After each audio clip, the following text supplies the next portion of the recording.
Hello, I'm Lisa Eshelman, Associate Director for Pro Bono at the Ohio Legal Assistance Foundation. And I am Vladimir Bello, an attorney with Bricker and Eckler LLP, and we are co-chairs of the 2008 Mock Trial Case Committee. This year, the Ohio Center for Law-Related Education presents to you the People's Church versus the City of Urbanopolis. This case is based upon the Free Exercise Clause to the First Amendment of the United States Constitution, which forbids the federal government from making any law prohibiting the free exercise of religion. In turn, the Free Exercise Clause applies to state and local governments by operation of the 14th Amendment to the United States Constitution. This case presents students with the opportunity to explore the rights granted by the Free Exercise Clause, as well as the limitations upon free exercise rights that are recognized under the law. In this hypothetical case, a local church in the city, the People's Church, has used its property as a place for the city's homeless residents to sleep. The church believes that it is part of its religious mission to take care of the city's homeless citizens in this manner. The city, however, believes that the church's actions have created a public nuisance. Specifically, the city believes that it has evidence to show that the homeless persons staying upon the church property are a threat to public health and safety. The city has taken action to disperse the homeless people and prevent them from sleeping on the church's property. The People's Church would like to continue allowing homeless people to stay on its property. The People's Church contends it has a right to utilize the property in this manner because it is carrying out its religious mission. The People's Church believes that the city's dispersal of the homeless people from its property violates the church's rights under the Free Exercise Clause. The People's Church has instituted this hypothetical lawsuit in an attempt to vindicate its rights under the Free Exercise Clause.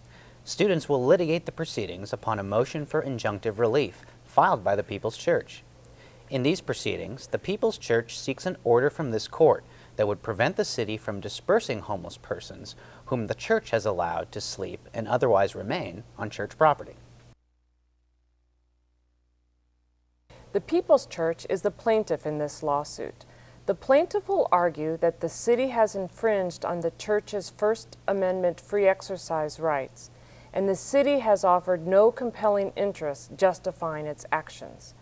The church's position will focus on these arguments.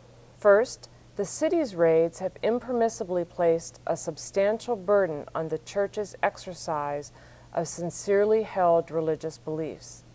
Second, there is no evidence that the church's actions have violated a neutral law.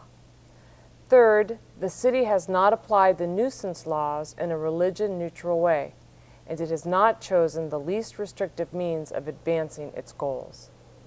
The plaintiff will bring to the court two of the three following witnesses. Sidney Patel, MD, is the General Medicine Clinical Director for the Fair County Free Health Clinic in Urbanopolis, Ohio.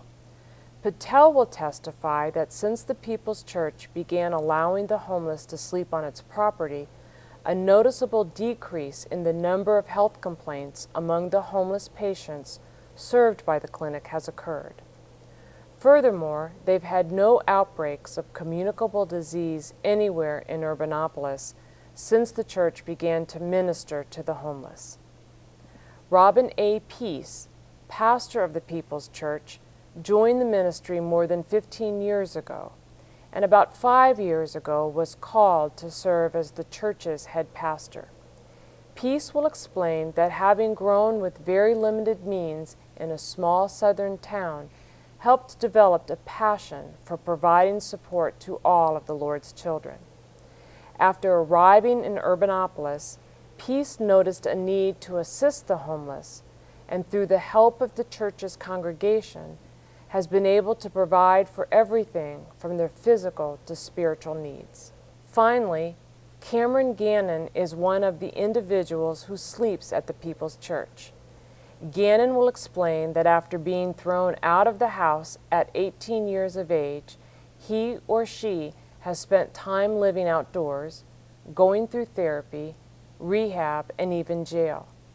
Then one evening, Cameron heard the Janis Joplin lyrics, freedom's just another word for nothing left to lose, coming from the People's Church, and said, "I'm home." Gannon admits that sleeping outside is not always easy, but it provides a non-judgmental and caring environment to continue to improve. The City of Urbanopolis is the defendant in this case. The defense will argue that allowing the homeless to sleep on the steps of the People's Church is in violation of Urbanopolis City Ordinance, Section 02.01.08, the city's public nuisance law. The city will argue that it is seeking to enforce its public nuisance law, and it is not in violation of the First Amendment. The city's position will focus on these arguments. First, the City of Urbanopolis is acting to enforce only a neutral and generally applicable public nuisance law, and is not targeting the free exercise of religion. Second, the city's actions are narrowly tailored to regulate no more conduct than necessary. And third, the City of Urbanopolis has a compelling governmental interest in protecting the health, safety, and general welfare of its citizens. The defense will bring to the court two of the three following witnesses. Dale Dobbins, the Chief Public Health Officer of Urbanopolis for the past 20 years, will testify that in the past 10 years, he or she has seen amazing growth in Urbanopolis. But with growth also comes an increase in the population of the homeless community and a greater threat of widespread communicable diseases. He or she will testify that the lack of resources for proper waste disposal, coupled with the increased risk of communicable diseases from untreated medical conditions, is creating a hazardous situation for all of Urbanopolis. Sam Bauer is a small business owner of the Viennese Coffee Shop located across the street from the People's Church. Bauer will report that in the past few years, the area around the church has continued to attract new shops and businesses, which has increased the coffee shop sales. Bauer will also report, however, that the coffee shop sales have decreased by 10% this past year. Bauer will recount several instances in the past few months where business has been affected by the presence of the homeless individuals spending time near and at the church. Additionally, the city may call Sergeant Pat McGuire, who has been a police officer for the City of Urbanopolis for the last 27 years. Sergeant McGuire works in the 3rd Precinct, which includes the location of the People's Church.